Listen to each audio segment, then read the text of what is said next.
which states have a political trifecta headed into 2026? That's what we're going to find out today. In the future, we could see the last time each side has done it in each state, but this is just about the current status, and there's only one change since last year. But when we're talking about a trifecta, what are we talking about? Well, that's when the same political party controls governor as well as both the upper and lower chambers in the state legislature. In most states, but not all of them, the upper chamber is the state senate and the lower is the state house. So this isn't going to take that long. We'll start on the West Coast and head east. Let's start with the states where the Democrats have a trifecta. Most of these are going to be solid blue states. We've got Hawaii first. Then on the West Coast, it's Washington, Oregon, and California. Then we're going to head just a little bit east and do Colorado and New Mexico. After that, we'll keep going east. It's Illinois. Then we're going to do the East Coast. It's Maine, New York, Massachusetts, Connecticut, Rhode Island, New Jersey,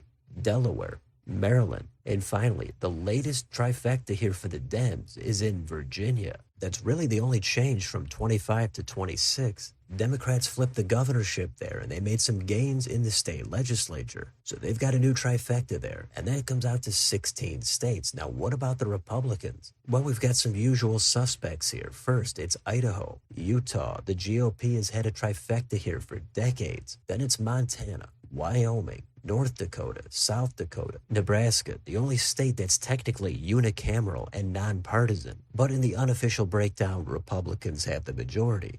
Oklahoma, Texas, Iowa, Missouri, Arkansas, Louisiana, Indiana, Tennessee, Mississippi, Alabama, Florida, Georgia, South Carolina, Ohio, West Virginia, and finally, one more state in blue territory. It's in the Northeast, it's New Hampshire. Republicans do have a trifecta here. They've had one for several years. So most of those states right there are clearly red or clearly blue. Heavy dominance from one side or the other. But what about the remaining states? Well, those are the ones that have divided government or split control. Now, those we could go through one at a time and talk about the details. So we've got 11 states here. First, let's start in Alaska. Now, this is an unusual situation. There's a Republican governor here, and technically, Republicans are in the majority in both the state Senate and House. However, the governing coalition actually consists of Democrats as well as Republicans and even some independents. So it gets a little tricky, but because of that, technically, Republicans not completely in control here. So this one is going to go down as split control. Next, in Nevada, this state has Republican Governor Joe Lombardo, but the Democrats are in control in the state House and Senate. It seems like until the maps are redrawn here,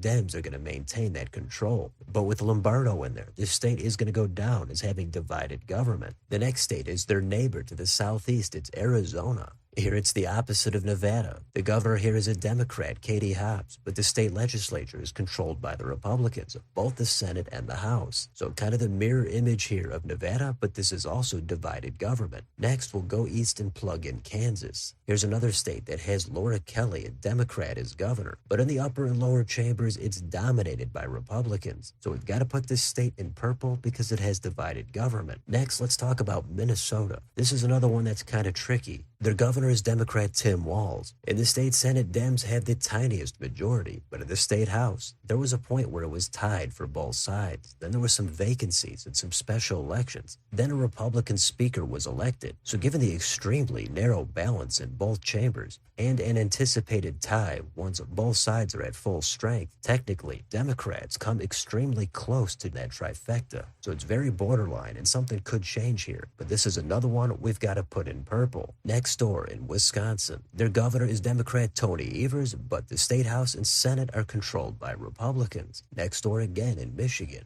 Here it's close for the Dems, but they come up short. They've got Gretchen Whitmer for governor, the Democrat. Democrats have the edge in the state Senate, but in the state House, it's Republicans that have a small advantage. So this swing state is going to stay purple. Now, while we're here, let's finish out the Rust Belt and do Pennsylvania. Here's Democratic Governor Josh Shapiro. In the state House, Dems have a tiny majority, but in the state Senate, Republicans are in control. So all three of these Rust Belt swing states are going to be shaded purple. Let's keep going. Let's do Kentucky. Here's another state that has a Democrat for a governor. They've got Andy Beshear, but in the state legislature, Republicans dominate. So this state clearly has divided government. Next, how about North Carolina? The governor here is Democrat Josh Stein. Republicans, though, control both the state Senate and House. And that leaves one state to go. In the Northeast, it's Vermont. Now, we all know this is a super blue state. However, the governor here is Republican, Phil Scott. He is pretty liberal, but he's technically a Republican. But in the state legislature, Democrats and a few progressives are in control here. It's close in the Senate, but in the House, Dems dominate. And after that, that's the entire map. We've got 16 trifectas for the Dems. Republicans are at 23. Another 11 states have divided or split control. And the swing states here definitely live up to their name. All of them are purple, except for Georgia. That one is red. In most of the rest of the purple states, it's the Dems that have the governorship, while Republicans control the legislature. So some states might be a surprise that they're actually purple instead of red. It could be Kansas or Kentucky. And you could also throw in Alaska. That's kind of a quirky political state. But you'd also think Dems would have a trifecta in Minnesota and Vermont. It's close depending on how you want to look at it, but they come up short. So maybe even more surprising than Republicans having a trifecta in Georgia would be in New Hampshire. I mentioned it earlier, but Republicans tend to do a lot better in state politics. Dems do better federally. And that's probably the #1 state that Dems are targeting to take over a Republican trifecta. They'd also like to do so in Nevada if they can knock off Joe Lombardo. Republicans would love to break up any of the trifectas for the Dems, and they'd love to hold on to the divided government status in Minnesota. But their best opportunities to gain a trifecta are going to be in states where they need to flip the governor's mansion. Those are going to be in red states like Kansas or Kentucky. Meanwhile, Dems could do the same thing in Vermont if Phil Scott happens to retire. Anyway, things are always changing in politics, but once in a while, a state could lock itself in on having a long-term trifecta. It's always fun to see when that's going to happen. But for now, this is the map for the trifectas in each state for 2026. So let me know in the comments. Do you live in a state that's under a trifecta?